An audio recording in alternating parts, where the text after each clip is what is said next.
Shalom, and thank you for listening to Beit Zayit Messages. If you enjoy this teaching, consider joining us Saturday mornings at 10 a.m.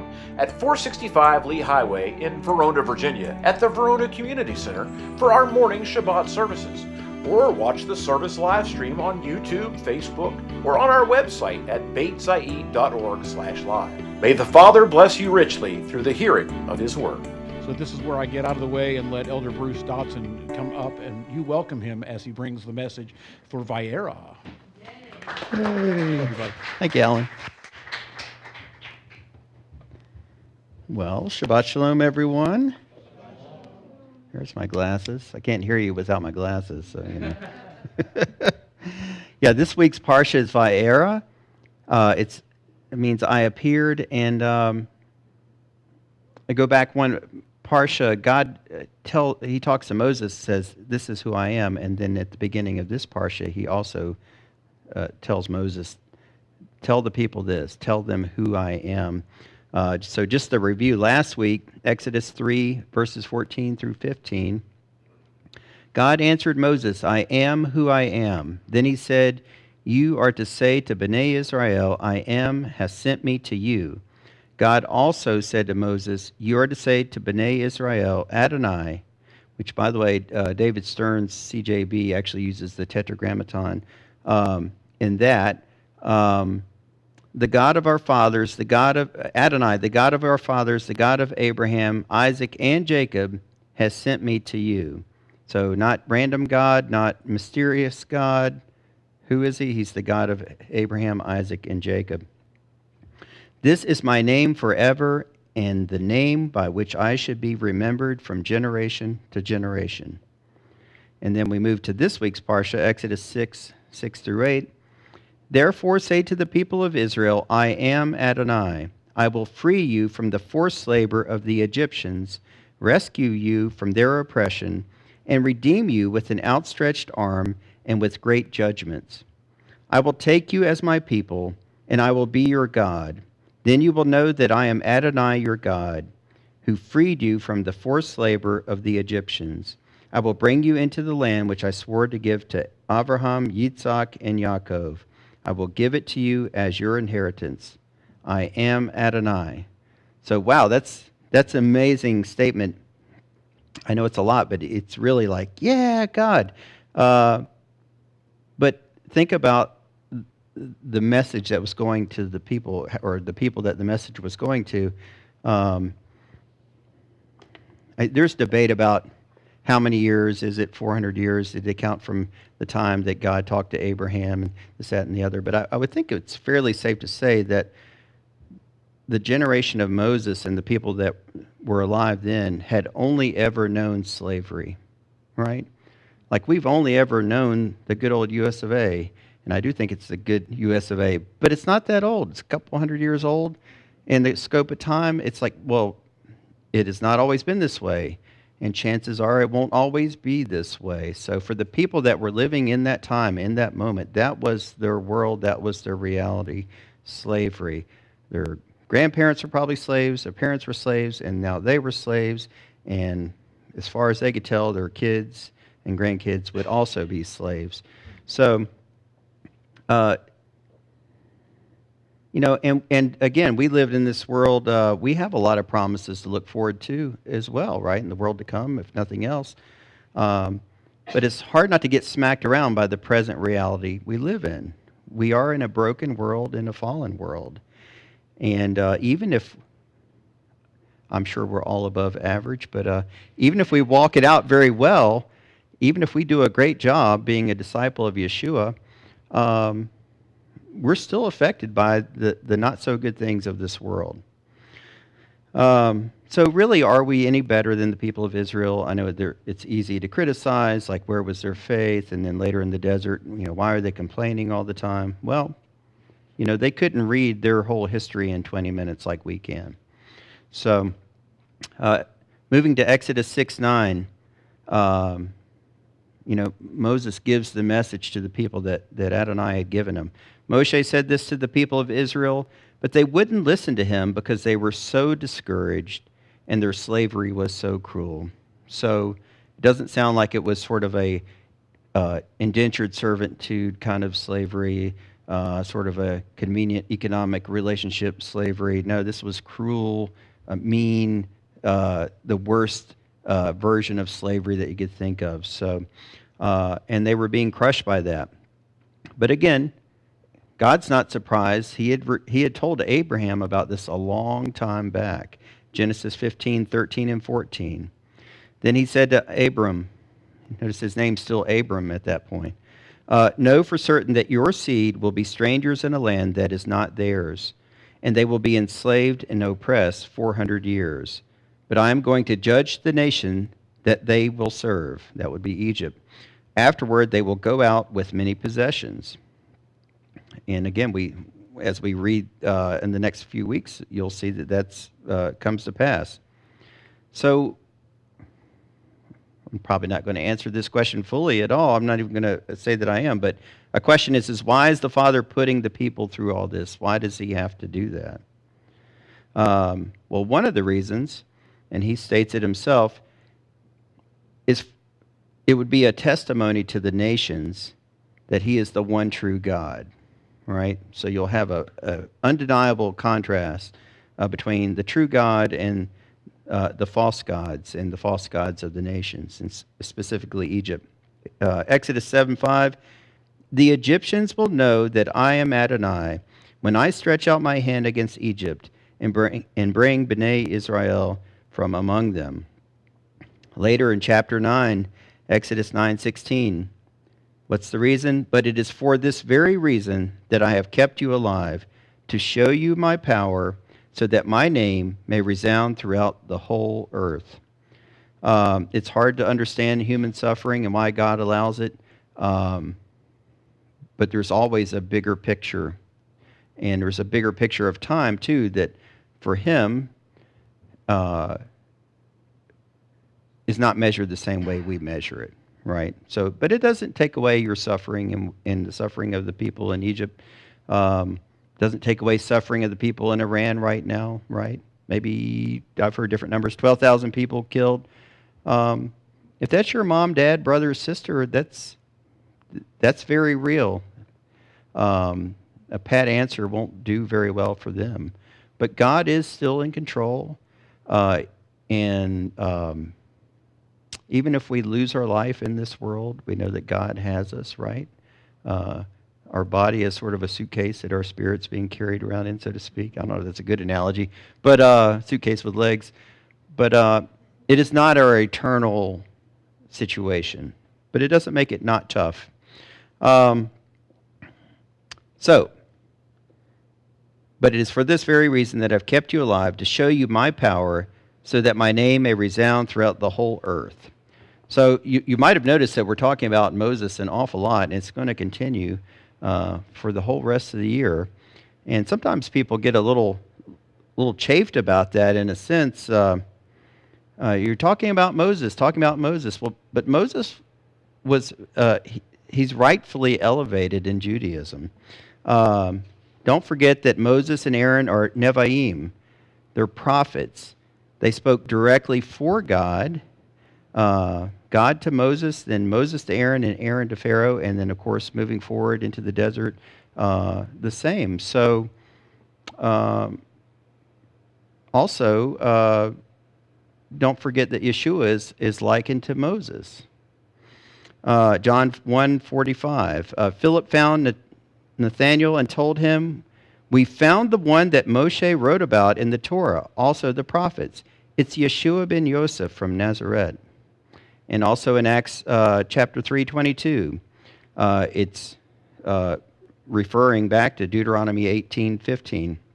For Moshe himself said, Adonai will raise up for you a prophet like me from among your brothers. You are to listen to everything he tells you. Everyone who fails to listen to that prophet will be removed from the people and destroyed. So yeah, listen to Moses. He's doing a lot, including pointing to the Messiah that was to come and the Messiah that's to come again. Anyway, maybe that's not an issue for you guys. I think back through my journey in Messianic Judaism, sometimes some of that stuff you're like, hey, what's the big deal? It's Moses, he had a stick. Well, it is a big deal. He's a really big deal. So we probably can learn an awful lot from him and from the Torah. So let's talk about plagues, because that's really a cheerful thing to talk about. It's winter time. There's a lot of plagues going around lately, so why not? It'll be more impactful if you feel the plagues a little bit. So how many plagues are there? Shabbat school's in here today, so 10, right?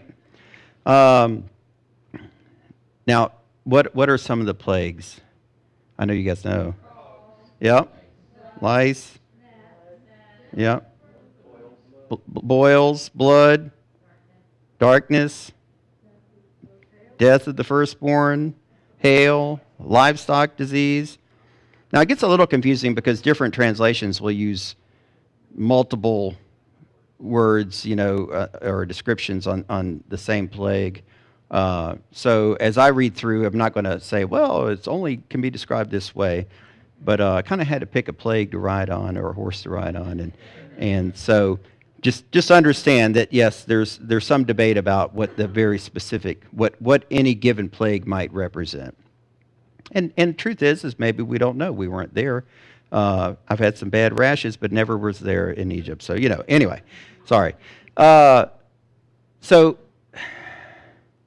Anyway, 7 of the 10 plagues are covered in this parsha. Does anyone remember the last 3 plagues, which will be covered next week? Well, you probably remember the last one. What's the very last one? Death of the firstborn. And what was... Darkness was before that, and then the harder one to remember,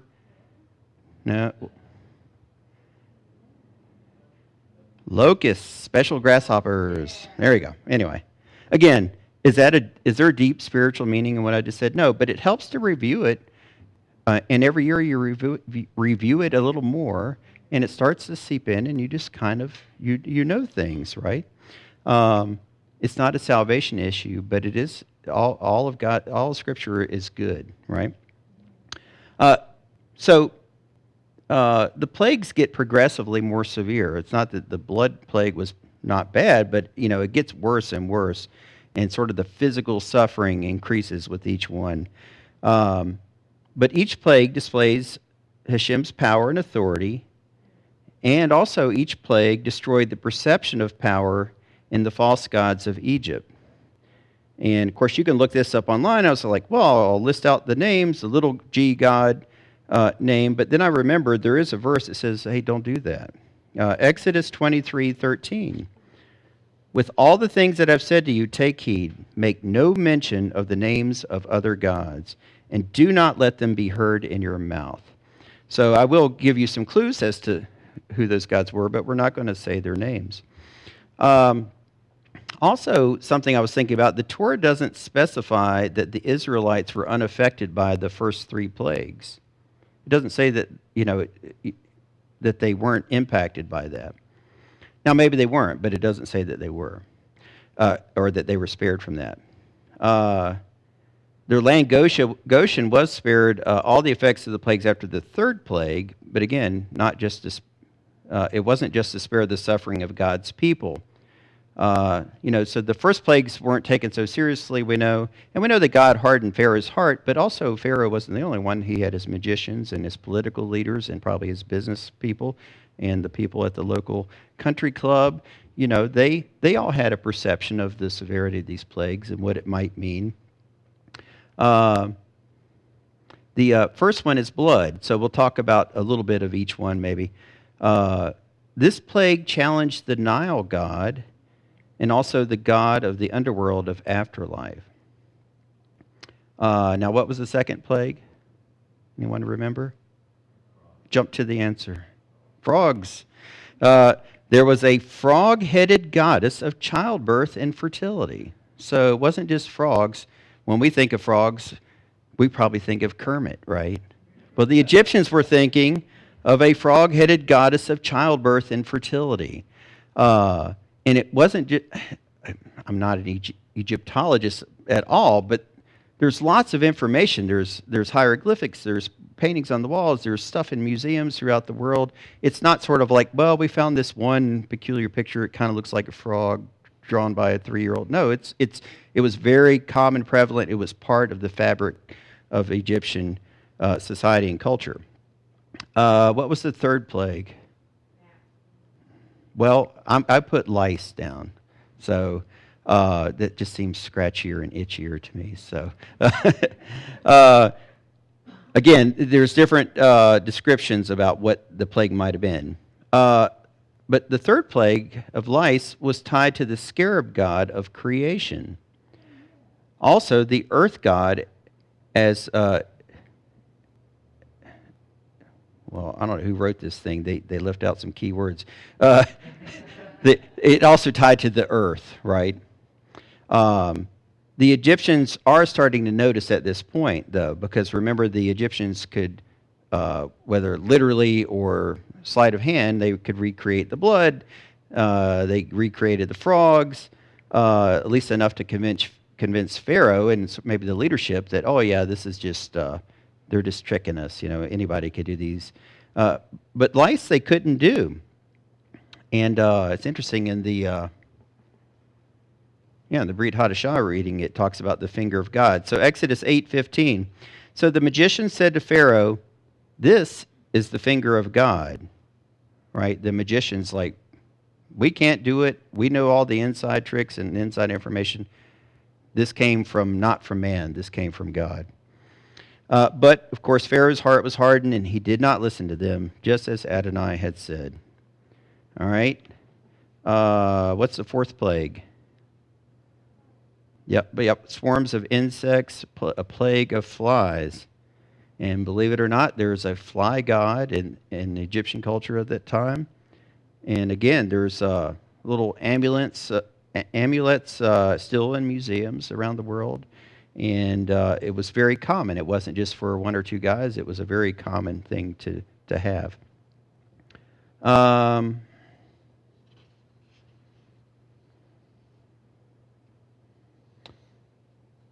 So the plagues of flies. So the fourth plague is the first time that the Father specifically says that the land of Goshen will be spared. Right? I think we have a verse for that.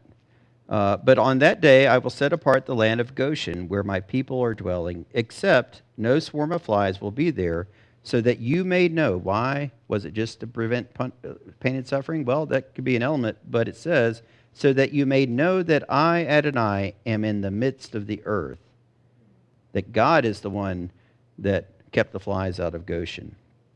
I will make a distinction between my people and your people. By tomorrow, this sign will happen. All right, the fifth plague, what's that one?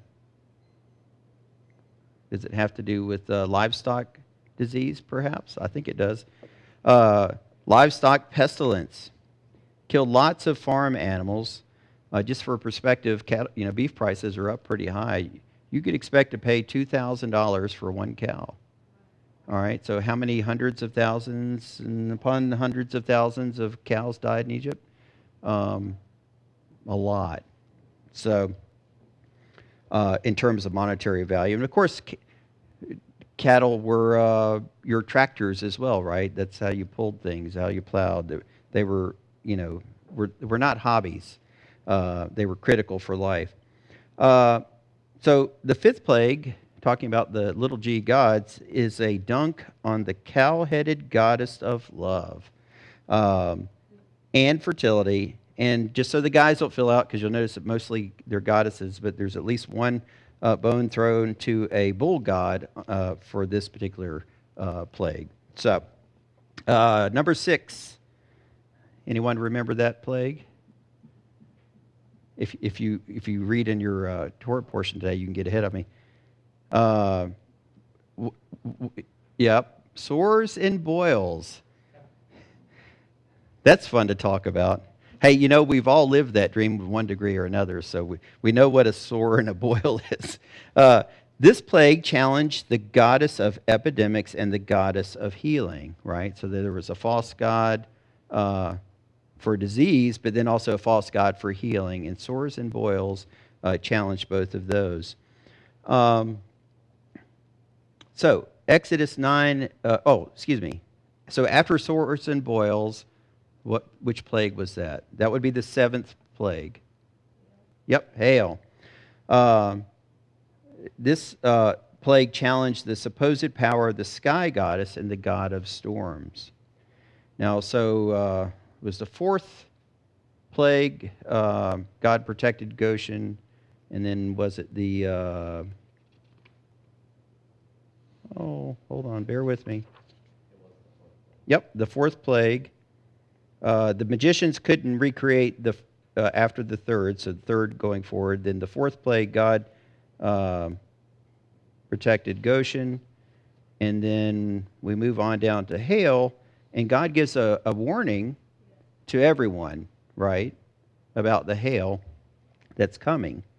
In Exodus 9:20, some of the Egyptians actually heeded this warning, right? So people were very skeptical. Of course, Pharaoh never stopped being skeptical. He would cry uncle and then change his mind, but the whole land of Egypt was being affected by it. So looking towards the plague of hail, Exodus 9:20 and 21, whoever among Pharaoh's servants feared, all right, Pharaoh's servants, feared that Adonai had said that his slaves and livestock escape into the houses, but those who had no regard for what Adonai had said left their slaves and livestock in the field. So God sent the message through Moses and Aaron, hey, there's another plague coming. If you know what's good for you, you won't be caught outside. Not your servants, not your livestock. You better get them into shelter. And the ones that didn't died in the hailstorm.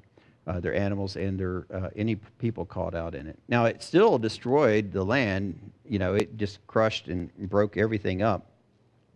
One thing that was destroyed was the barley harvest. So it said it had headed out, and that's farm talk. It's like, hey, it's got a seed head. It's got seeds, right? There's different stages in that as well, but it's getting close to harvest time. Anyone know when the barley crop would be ready in Egypt? Asher knows way back in the back. It's in the spring, because remember, you got a barley harvest and you got a wheat harvest. The barley would be first, and then later the wheat would be, right? Yep. So when does Passover, and we're talking on the solar calendar, the Gregorian calendar, when does Passover usually fall? Yeah, March, April. So Egyptian barley harvest, March, April. Passover, Pesach, generally is going to fall in March or April as well. So it's just a little aside, but in case you're thinking, oh, it's just all a mixed up mess and everything's debatable, of course, with Torah, you know, people, we love to argue about it in a good way. That does give you a time signature, right? It's like, hey, this was happening at the time of Passover. Now, there is some debate about how long the plague stretched out, right? How far back in time did it go? When did God start? But it is interesting that the barley harvest was destroyed, and the flax for those that are into textiles. So, anyway, so then we have the last three, right? Which were locusts, darkness, and the death of the firstborn. All right, locusts. They destroyed, that plague destroyed the reputation of the god of grain. And there was, again, when I say it, I didn't want to say the names, but it's all documented. They know who, what, when, and where.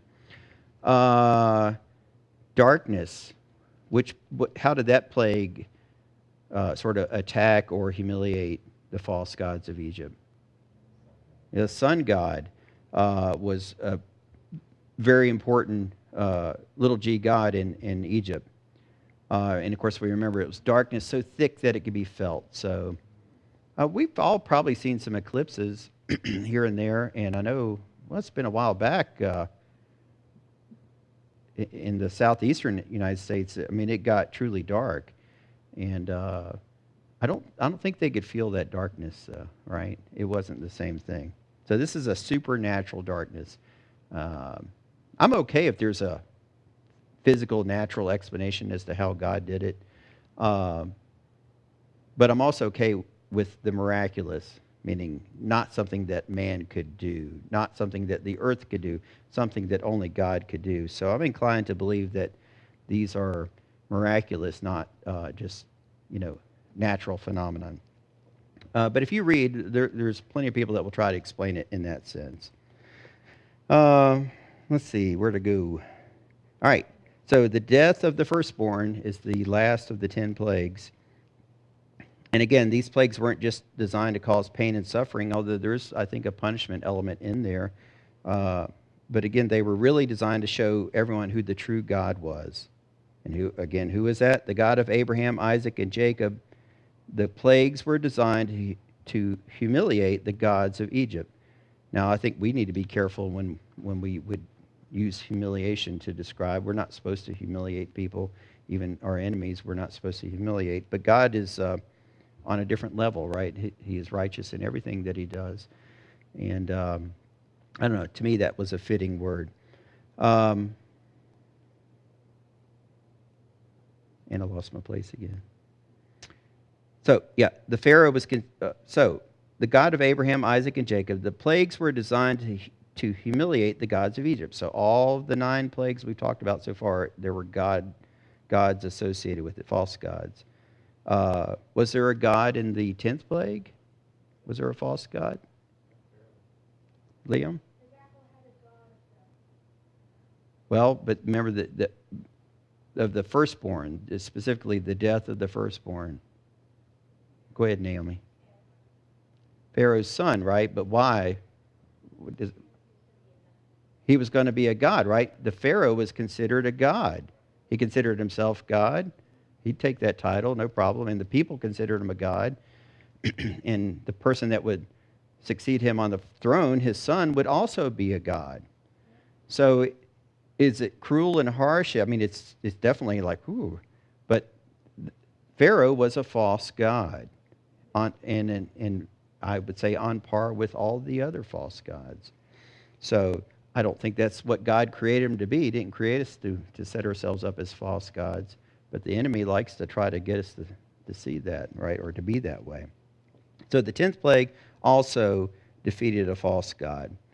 We know that Pharaoh finally relents, sort of, and he lets the people go.